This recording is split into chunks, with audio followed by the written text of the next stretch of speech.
Hey there, I'm Ben, and you're... Chock. Chock. And you're Philip, and we're talking about what happens next. Mate, something has been on my mind recently, and I'm feeling a bit worse for wear right now. I think lack of sleep and too many drinks is catching up with me, nursing a bit of a cold as a result. Tell me, how do you cope going to work the next day with a big hangover? Yeah, it's certainly the season for it. Look, there's no surefire rule that I follow, but generally I find that you need a lot of liquid, preferably a sweet fluorescent green lime cordial. I find that... What do you mean, like a sports drink? Sports drinks are good, yeah, but they're expensive. So if you just get like a cheap lime cordial, but not like the good Schweppes one, like the really unnaturally green ones. Oh, the ones where clearly no real guavas used to make it. Yeah, those ones. Yep. That sort of really sugary lime cordial, just glass after glass after glass of that, I find does wonders. Throw in the odd can of Coke, full strength, and then get the grease in early with some chili on. So even just a scrambled eggs with a bit of Tabasco or Sriracha chili sauce. What does the Tabasco or spicy sausage do?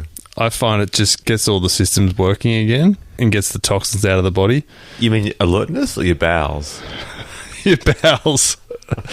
Your bowels. You might sweat a bit out from the chili as well.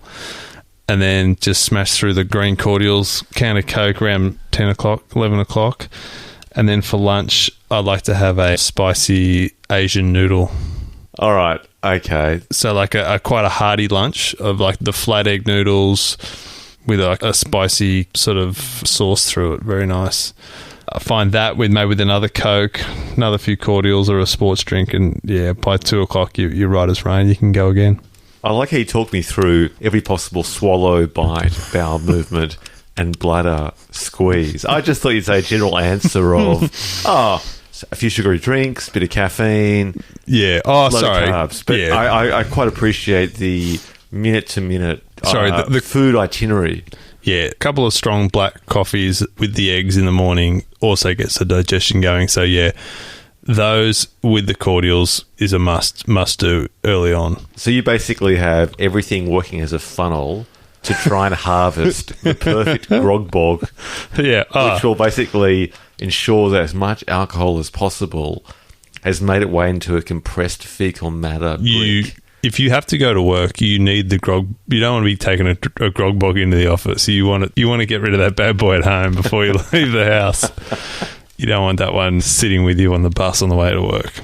Have I told you before, over 10 years ago in a previous job a long time ago, that my workplace had a sick room, like a dedicated sick room where... Oh, like a sick bay, like you used to have at school. Yeah. With a little camp stretcher to go and lie down on, yeah. And on 2 occasions, one I did an all-nighter, non-work-related project, and I was just tired.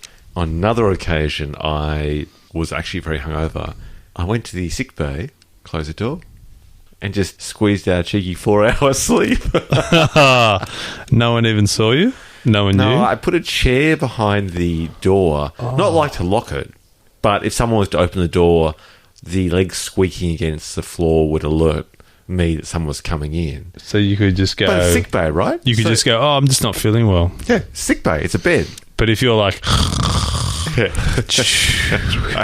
just smelling of like a lot of beer. Yeah.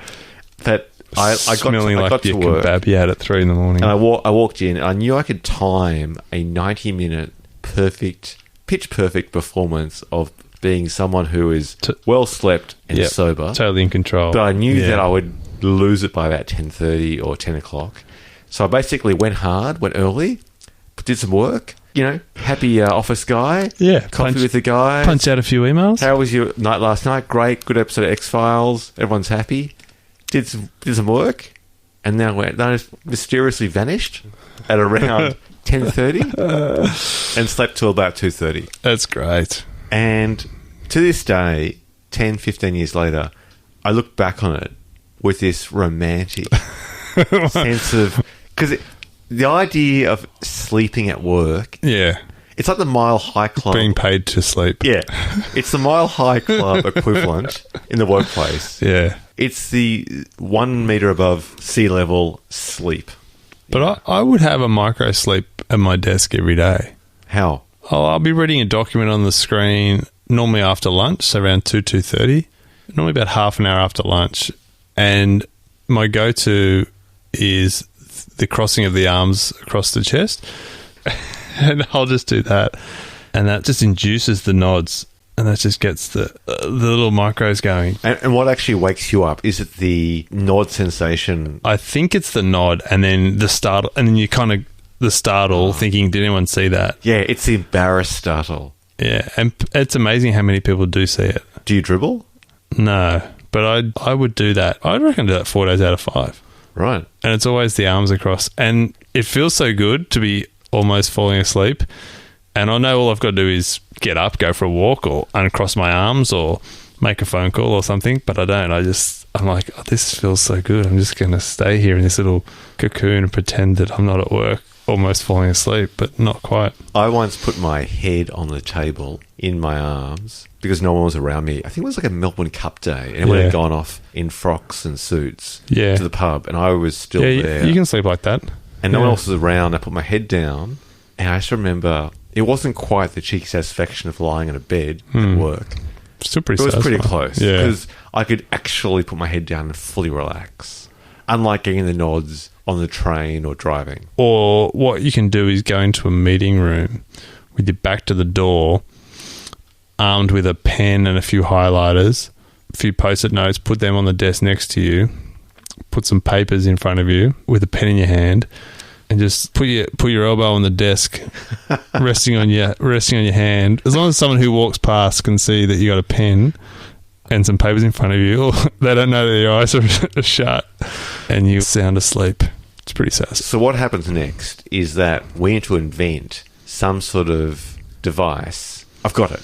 You know those chairs people wear at a sporting game, and it's basically a leather sling for your ass with a single leg, and you stick it in the ground like a cricket stump, and you sit on top, right? Mm-hmm. What if you had that for your forehead, right? And little tripod legs, and if you lower your head, so your forehead is in a little sling, like a hammock? People make these for plane travel.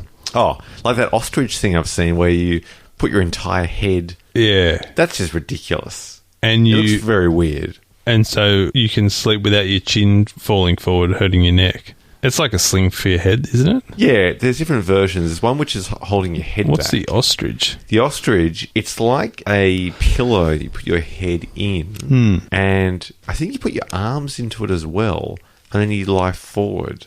So it takes out all the light entirely. Yeah, I think I've seen that one. I don't understand why it's got padding, because to me they just make it hot. But I think it's like a pillow that you put your head into. Yeah. So it's dark, and it also insulates against noise, and then you can lean forward or to the side. How do you breathe? I know. I think there's a part for your mouth. Could be a bit claustrophobic. Yeah. Or it's like a donut, so it's like being on a massage table with your face through that little hole. Yeah, but I think your eyes are covered as well, so only your mouth is visible. Because the idea is... It sounds doable. Like, it sounds worth investigating. Yeah, I think the idea is when you put a bit of pressure on your eyelids in meditation to relax afterwards, like yoga, it's quite relaxing. So to actually have... It's like a balaclava, or, like the Americans call it a ski mask, but except for eye holes. So it's just the mouth hole. Yeah. And it's like the effect of wearing an eye mask. Yeah. So that when you open your eyes, it's still dark. Yeah. Yeah. So you've got absolute blackness. Some sound is taken out because around your ears as sound is key on planes. But, I mean, packing that thing, like pulling it out of your briefcase? Yeah.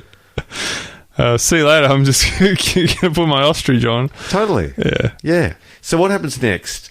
If we were to recommend the ideal way to get to work the next day with a hangover, we suggest take advantage of the sick bay. Yeah. Take your sugars, your caffeine, your carbs, and your Tabasco sauce. I think it's... To bring on a grog bog, absorb the alcohol, and stay alert.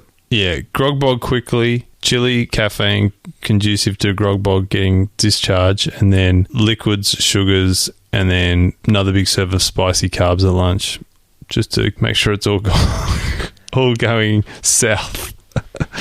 But I basically follow the rule that just eat and drink your way out of it, basically. So I'll throw in even like a toasted sandwich at morning tea time or something just to... But it's sort of got to be real food. You can't just go and have a pie or a Big Mac because that's just going to make you feel worse. Do you know what I mean? Like, it's actually, as bad as this food I'm saying sounds, it's actually still real food. It's like... You know, it's just a stir-fried noodles or something. It's not. Yeah, it's not like it's white bread with sugar in it, like a Big Mac. Yeah, it's like it's not wholemeal. I'm not saying go have like a Big Mac and 20 McNuggets. That's just going to make you feel worse. Yeah, it's got to be stuff that you would normally eat. Yeah. All right, thanks, Dr. Phil. You're welcome. What other problems of the world do we want to solve tonight? We could talk about air travel in general. I mean, we've touched on it with the head sling technique. What are your thoughts on people taking their socks off? As bad as it is on the plane, and it is bad on the plane, and there's a lot of these social media air traveller... BuzzFeed list of 10 things you should or shouldn't do on the train, on a bus. Yeah, but people actually taking photos of people clipping their nails on a plane and stuff, like clipping their toenails on a plane. Isn't there a photograph of that guy wearing his underpants? He's taking his pants off and his shoes and socks, and he's lying there, sitting there, and there's a guy next to him. On the plane. Yeah.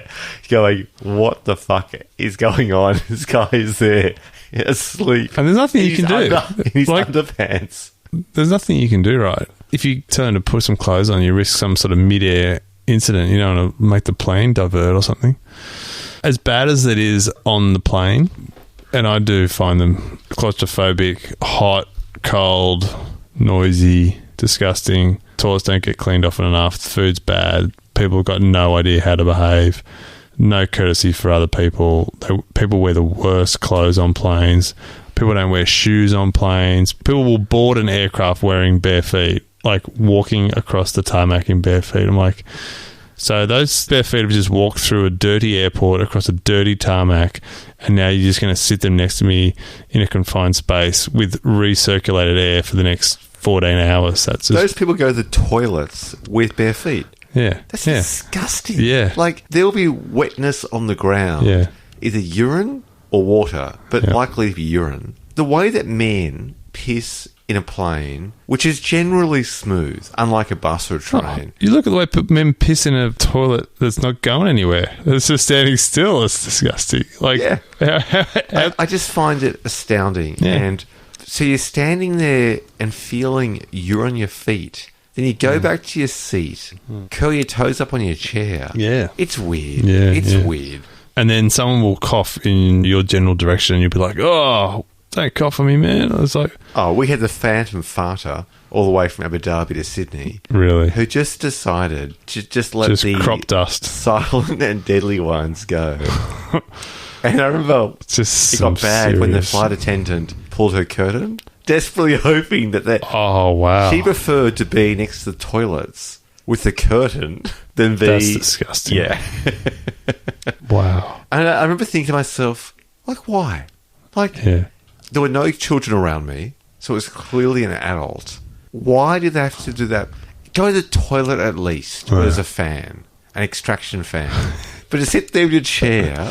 Just sit crop dust. Well, not even crop dust. So you're just doing it. You're just letting it. You're spraying it from the aerosol of your arsehole. Yeah. From one location. It's pretty shameless. It's totally shameless. You can pretty much zero in on the source. I did. Yeah. I did. Did you publicly humiliate this person? No, but I did a few of the... evil eyes. And the sudden kind of jerky movement of... What's that? What about a few... Oh, you got to be kidding, mate. Like, seriously, mate. Like, come on, mate. Seriously, mate. I did a few mutters where I went, I can't. No, did they? Just that kind of... I can't breathe. That staccato, half a sentence utterance or mutter. Yeah. But as I was saying, as bad as the plane experience is, it's the whole inefficiency of my fellow travellers that just kills me. It's the person who waits in line for 45 minutes, gets to the check-in counter, and then, oh, you want my ticket? Oh, okay. Who would have thought? Oh, I didn't notice that you're asking every single person for the last 45 minutes who was in front of me for my passport. And you want everyone? Do you want everyone's passport? Oh, okay, sorry. Kids, have you got your kids' passport? Oh. Okay, and then metal detectors, Oh, so when you say you want me to put metal in there, you mean my car keys and my phone? My phone as well. Yeah. But it's a plastic case on the outside. Oh, that big sign that said no aerosols. Oh, I can't put aerosols in. I can't take them on the plane? Okay. Oh. Because I just thought I could carry on a 2-litre compressed can of hairspray for my 2-hour journey interstate. I just assumed that was fine. Oh, and I also assumed that I could just take on like 2 enormous suitcases as hand luggage and pretend that they're like the size of a handbag. And then I'll just like stuff them into the overhead compartment for like 45 minutes while the queue of people who are still trying to board the aircraft just banks up behind me. I'll just do that. That's fair. That's efficient. Yeah. So you're saying that my ticket says how big my bag can be and how heavy it can be, and Google can actually answer that for me as well before I get to the airport. Ah, right. Oh, and my ticket says 38D, but that means I can't sit in 28C. Oh, I thought I could just sit wherever there was a spare seat when I got on the plane. I didn't realise that. You know what I love? I love when people sit in the wrong seat. And I reckon those people would have failed drama at school. But there are some Oscar-worthy performances. Oh, yeah. Where, what Jim? Oh. How am I in the wrong? No. Am I? No. What do you mean I'm not in the exit row? And they're trying to use their Steve Jobs field of distortion, where he'd basically convince people of something against their better judgment. And it's like, you know what? You can tell me that you think you're in the right seat, but as long as my ticket says something and it's printed in front of me as a 3-dimensional hard copy and there is signage above, I don't understand how you think you'll possibly convince me otherwise. Yeah. Or the people who are actually making a genuine attempt to sit in the right seat, but just taking way fucking too long to work it out. It's like, okay, the numbers are counting upwards as you walk down the plane. A, B, C one side, D, E, F the other. Like, come on, it's not that hard. There's a pattern here. Yeah. There's a pattern. Pattern developing. You know what's actually worse? The person who makes you feel bad for moving. Yeah. So you say, excuse me, you're in my seat. Oh, you want the window seat, do you? Well, that's what my ticket says, yeah. Precious. Precious snowflake. Yours says B, mine says A. A's window, B's middle. I actually booked mine earlier ahead of you to get that seat. Yeah. I'm sorry that you weren't as organised and didn't book as far ahead as me or pay as much as me. Fuck you, buddy. Yeah. But to make you feel bad, like you're being... Like it's semantics. Yeah. To say... who cares? We're all on the same plane. What does it matter? I mean, if I have to move out to let you get in, can't I just move across? Take that away and the world's in chaos. I agree. This is why I love Japan. I love Japan, that as repressed as they may be, which is terrible for procreation and general mental stability, I do love that they repress their selfishness they repress their expression and cover it in politeness. So when you go to the train station or you do anything, there are lines, there are systems, people comply, there's a politeness. But they don't have they don't care about personal space. But apart from that, they're incredibly polite and trustworthy, and you can follow the rules. You can leave your door unlocked on your house while you go to work all day, and Yeah, and if you line up, everyone lines up. Like whenever I'm at an event and someone jumps ahead of me, I always think, okay, there's 2 things here. Either you think that you're better than me, which makes you an a-hole, yep, or you didn't think. Yeah. Either way is bad. Yeah. Either way is bad. When was the last time you called someone out for queue jumping? Jeez, it's satisfying. Oh, no, but this is the thing, is that when I do call them out and they get shirty, yeah, and then make me feel like I'm the one indulging in semantics. It's like, what's your problem? It's like, my problem is that you jumped ahead of me, and frankly, why should you? We live in a society, and calm down, mate. Calm down. Yeah, well, down. Don't worry. We'll all get on the same bus. We'll all get on the bus. It's like, well, no. Well, actually, A, we may not, and B, you get a better seat than me. I got here early. I made the effort. I was organised. Yeah. I hate being made to feel pedantic about that. It's like, you know what? If you think I'm being pedantic, it doesn't mean anything. Get to the back of the queue. Yeah. Like, if it clearly means nothing to you, we're all going the same bus? Okay. In that case, go to the back of the queue. Yeah. That's what I hate. Is that there are if you're so sure that you're going to get on, buddy, back of the queue. Yeah. I was lining up for the Manly ferry last summer. The queue is so long, it's stretching out of the ferry terminal around Circular Quay. They've put up those metal barricades to sort of form everyone into these queues. It's a big ferry, so you're probably going to get on, but it's kind of like, we might not get on, I might have to wait. We'll be at the front of the queue for the next one, but that's like half an hour away. And these two backpackers come up, two young guys, come up, and they both kind of went, they sort of looked down the end of the line and went, just jump, like motion, I just in here. And they just sort of stepped in, like three in front of me, and instinct took over. Like, I didn't even think about it. I just went, oi! And the woman there was like a sort of middle-aged woman in front of me. She like jumped. She jumped 3 feet. It was right in her ear. Like, but it was just instinct. I just went, "Oi, what are you doing?" And they were like, "It's like the caveman instinct." Oh, it was like would line up. My wife was just like, "Are you right?" I'm like, "Sorry, I just don't know what came over." It was just like, "You will not get in front of me." I'm sorry. There's a clear line here, which is like 100 meters long. You'll be going to the back of that line. And they looked at me like, yeah, all right, mate, all right, don't worry, it's okay. And I was just like, you fucker. She's all satisfying, though. I had to apologise to the lady in front. She's like, oh, no, you did the right thing. I'm like, yeah. You know what? I hate the people around you like that woman who actually don't back you or think you're being oversensitive. It's like, what's the point? Do you a favour. What's the point in sitting there and just being dirty at them the whole time? Like, don't piss off. Totally. I don't understand that people can do it. Actually, there's something worse than queue jumping, which I find to be in the same zone, but worse. And that is people that litter. Yep. I do not understand it. No. Because basically you were saying, fuck it. I'm going to drop this can or this wrapper. Yep. And I either genuinely do not give a shit what happens 20 seconds later with the wind or whatever, or I do know, but I don't care.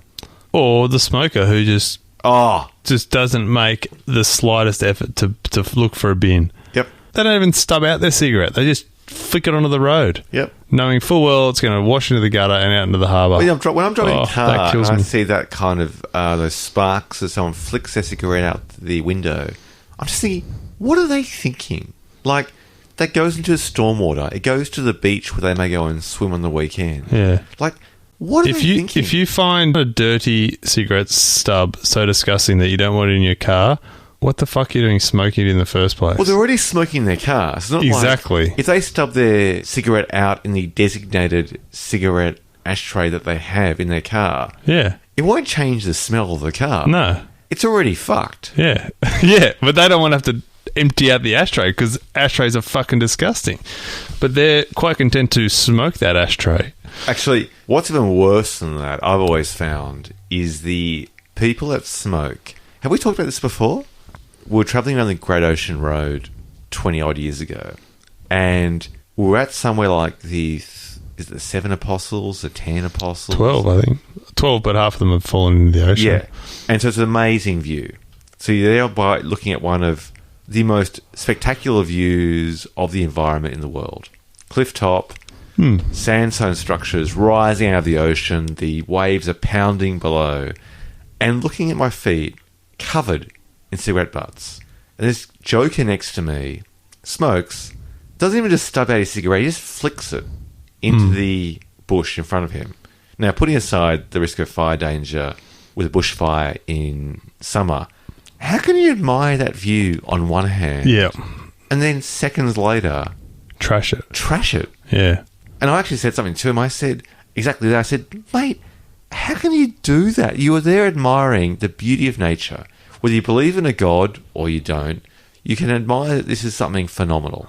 Yeah. Created naturally or not. Well, you've clearly driven here to look at it. Yeah. You clearly value it enough on your bucket list.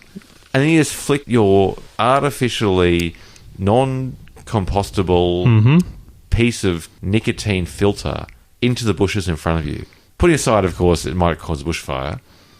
That to me, it blows my mind. How did he take it? I almost want to push the fucker over. Oh, yeah. That story about the incident, they'd call it. The incident at, so-and-so lookout. The slap.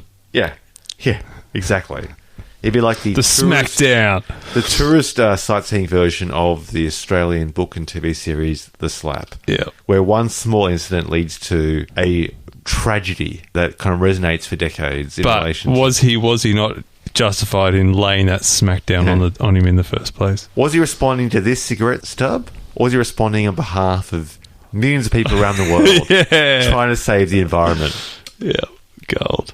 What happens next for you these days? If you see someone breach a social norm, I call it. I call it. I mean, we don't live in a society where guns are as prevalent as some others. So if you call someone on it, it's unlikely they're going to pull out a 9mm and threaten you with it. So I pick my targets. I probably wouldn't have abused the Q jumper if he was clearly a Hells Angels bikie or something, but I don't back down from anyone. I'm Batman. I busted some young kids the other day. Did I tell you this? No. I was playing... Were they busting rhymes and you came in and said, dudes, California love. It's like this. California love. Yeah, they were on my golf course and it's private property. I told them to fuck off politely. On your golf course? My golf course. As a member? I'm a member. It's private property. Were they throwing an aerobie or a frisbee? No, they were throwing the tee markers around. Oh, well, fuck them. Yeah. I was by myself. I was just there practicing. It's late on a Saturday afternoon. Wearing your checked pants? Yeah, I was in golfing attire. I had my shirt tucked in, collared shirt. Your white polo shirt? And I said, what's going on, boys? Oh, we're just waiting for someone, waiting for me. I said, do you want to go and pick that up? What? I said, you going to pick it up since you've been throwing it around? And they were like trying to get all tough. They're like 14. It's like 5 of them. And I said, private property fellas, so you can wait for your mate outside. Oh, well, what are you going to do about it? And I was like, I guess I'll just call the cops. While I'm waiting for them, I'll just take some photos just so they can identify you. So I pulled my phone out, pretended to be taking photos of them. And then they're all like, oh, and then they ran off. It's pretty good. See, I thought you'd mention you pull out your one iron or a driver. Well, that's the thing, right? So what are they going to... You're there with like 10 bits of metal. Yeah, like there's 5 of them and there's one of me, but I've got a whole arsenal at my disposal. A quiver of metal. A quiver of the selected weapons of choice. Yeah. Actually, I think your solution, though, which is taking out the camera, as our what happens next solution to all these problems, you can pull out a camera on a queue jumper, on someone putting their dog shit into your bin. Oh, yeah. On someone stubbing out a cigarette at the beach. Yeah. And you know what? You pull out a camera and not say anything. Yeah. And you'd get a reaction of defensiveness. I didn't say I'm taking photos of you. I held it in front of me as if I was. Jeez. And they're like, oh, you're taking photos of me, you pedo. It's like, oh, okay, cops will be here in a minute, But I did get some good photos. A mate of mine who lives across the street has a lot of problem with people parking in his driveway. And so if you ever see someone doing it and they're like, what's the big deal? He's like, he just gets his phone out and pretends to be taking a photo of their license. And every time they just drive off. Freaks them out. Genius. Freaks them out, yeah. Yeah, I once took a photograph of a couple of dogs, of their dog tags. From people not picking up their dog shit? Yeah. Oh, that's good. I mean, I wasn't even close enough to get a photograph of the tag. I wasn't going to grab a strange dog by the collar. But the fact that I got my camera within about half a metre of their collar... Because their dog tags have the owner's phone numbers on it. Exactly. And people said, what are you doing? And I said, I think you know what I'm doing. And they're like, why are you doing it? And I said, well, I think you know that as well. And then what did they do? And they said, you can't do that. And I said, and I always jump ahead. I go, yeah, shoulda, woulda, coulda. Yeah. I said, mate, just pick up the dog poo. And I just walk away. Yeah. And because I've just bypassed about 18 questions in their brain, they're usually at that point kind of a bit speechless, and then they just, like, what are you going to do? You going to yell out, like, make me? No, they just kind of stew all day in their workplace and perhaps shoot out half their office with a handgun. Not my problem. Yeah. But at least you're not going to step in their dog shit on the way home. Exactly. Exactly. But I think you're right, though. Here's the funny thing, though, about that I think culture. I think you got to be ruthless. You just got to call people on it and just go, no, you're not going to change people unless you do it. But I think there's an irony that your solution, which is a great solution, which is play out your camera, it's so funny that those same people would happily do a selfie left, right, and centre on social media, right? It's not like they're actually concerned about their privacy. But rather than being a glory selfie where you're seeing the best of them, a trendy cafe having their smashed avo on toast with a deconstructed coffee and looking all glam with the right lighting, you're taking a photograph of them committing a social faux pas. Yeah. Or if not, a minor crime, you know. Yep. And I also think it's because they feel disempowered because when they take 18 photographs of duckface to try and get that portrait lighting perfect, Yeah. they control it. They control where that photograph goes, how it's taken. They control the entire thing from A to Z. But when you take a photograph, they've got no idea where that photograph will go. It's that fear of how you misappropriate their image. And the reality is, if someone's doing something dodgy and you take a photograph, you don't have to Photoshop it or do anything to alter it. Picture speaks 1,000 words. And that's their problem, is that they know that they've been basically framed like... Essentially, it's like a modern version of the CCTV security camera. Yeah, it is. It is like you say. It just... They see you doing it and there's nothing they can do. I mean, short of running after you and grabbing the phone out of your hand, it's a pretty powerful weapon. And it's legal. And it's legal. And you might not even actually be doing anything. You might be pretending like, you know...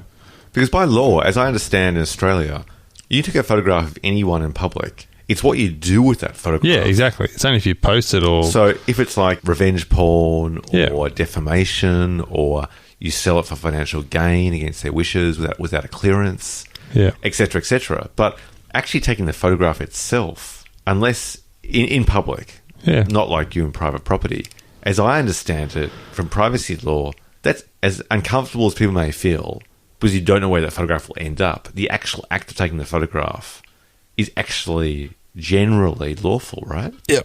And that's what people hate because they know the... So now I feel bad because I see people throwing their cigarette butts out in the city all the time and I don't say anything and I feel like I should.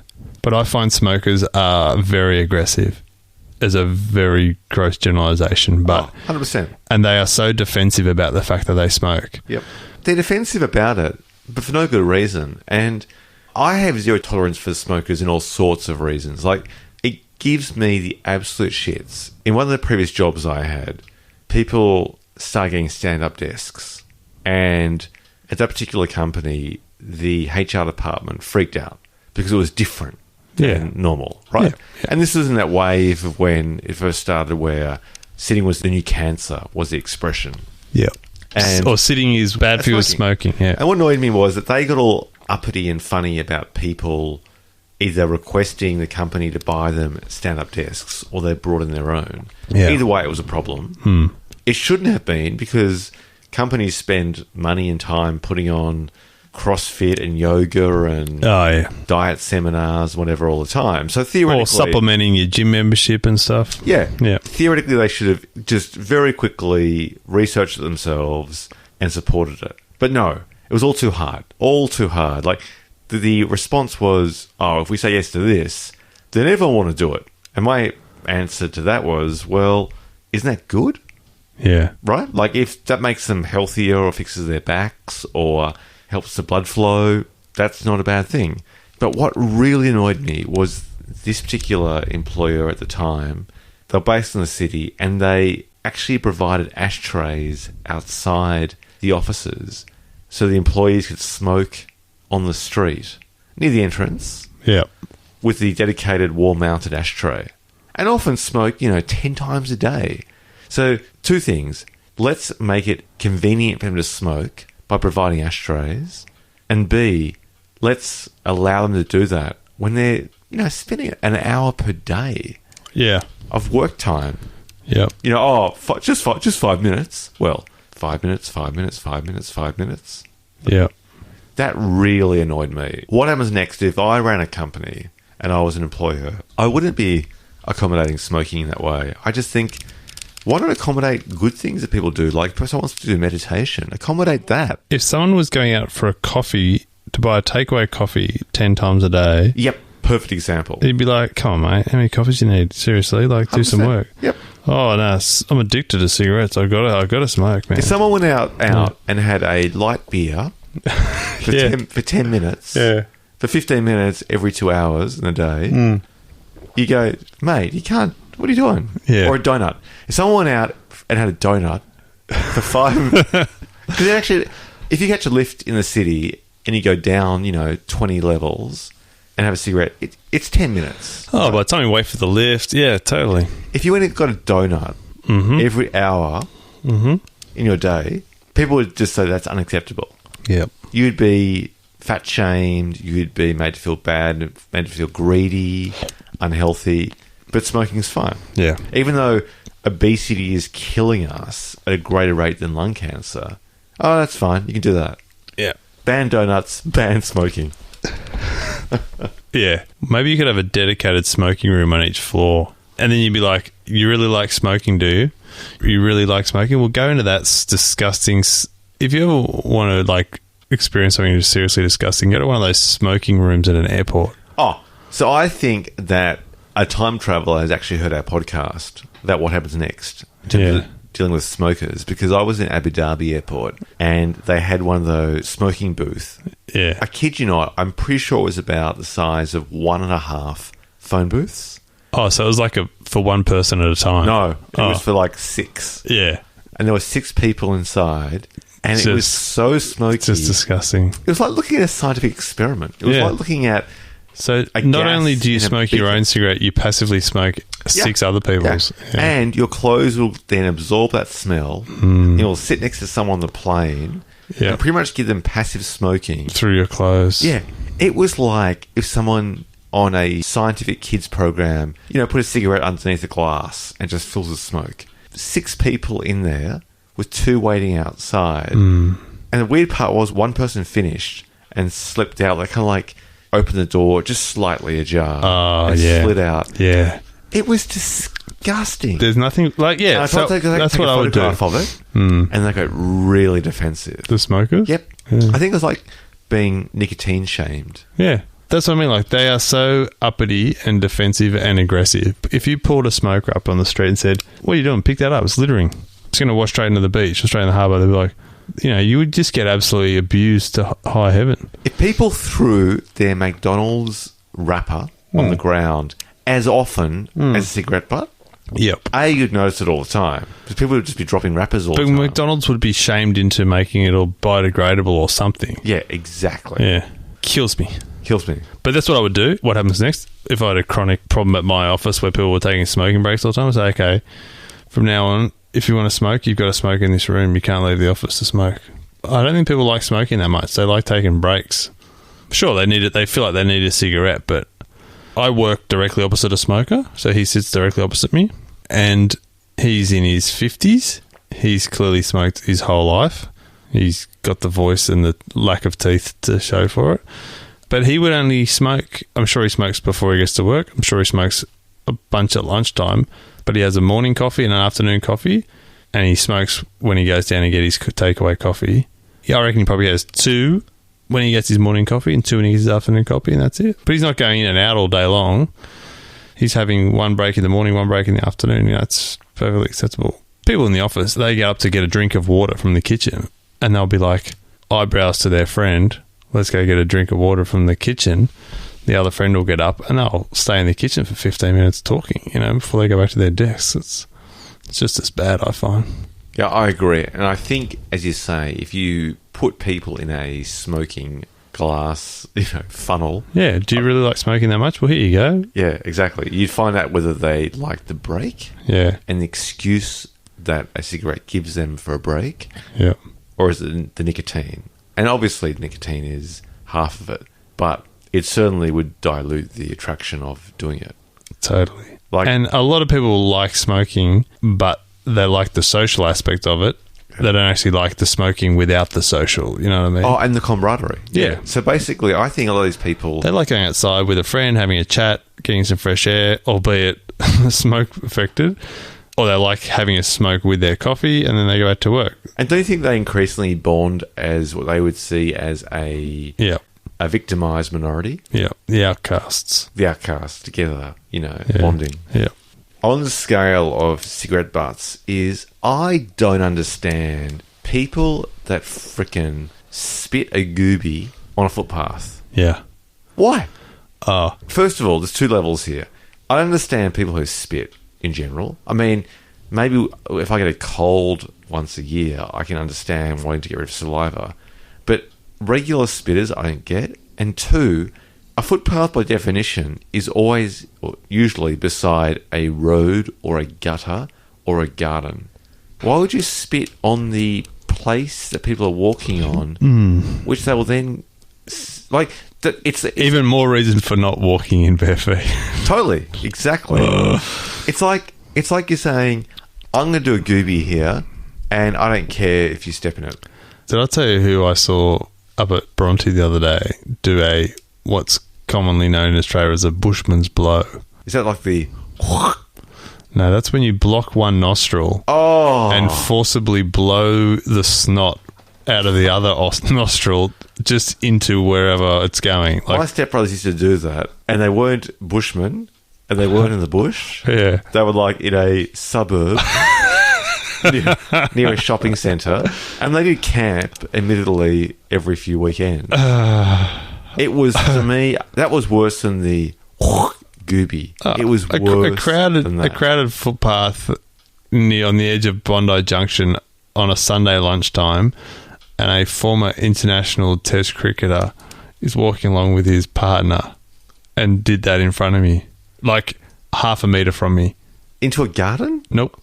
Just under the footpath. Oh! Yep. He did a bushman's blow on a footpath. Yep. That's disgusting. He was... drunk?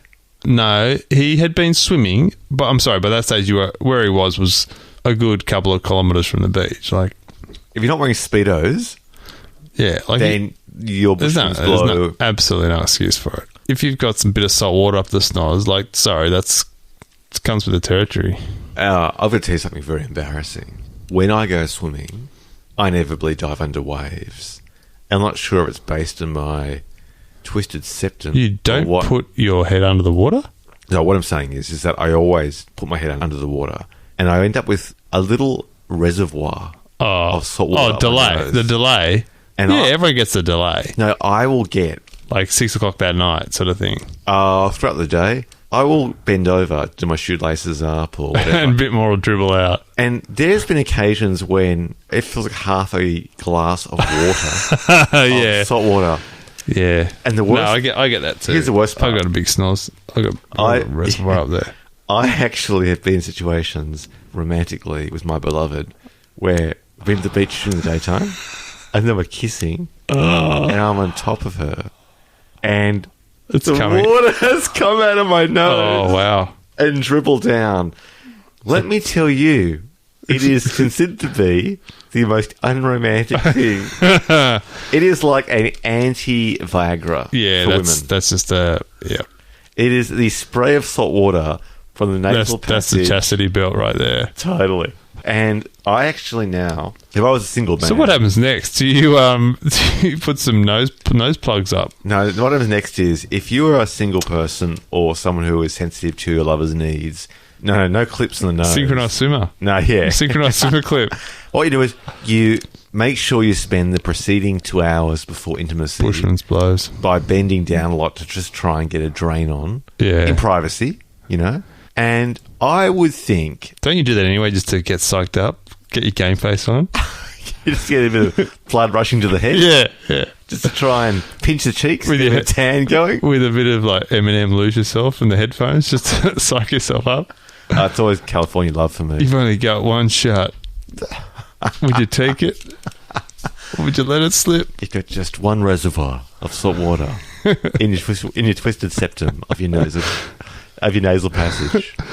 What you going to do? His nose is leaking. He's been swimming. But he's horny. What's he going to do? All right, mate. All right, mate. We're going to call it a night. Let's put a bow on this bad boy and call it a night. And put it to bed. Put it to bed.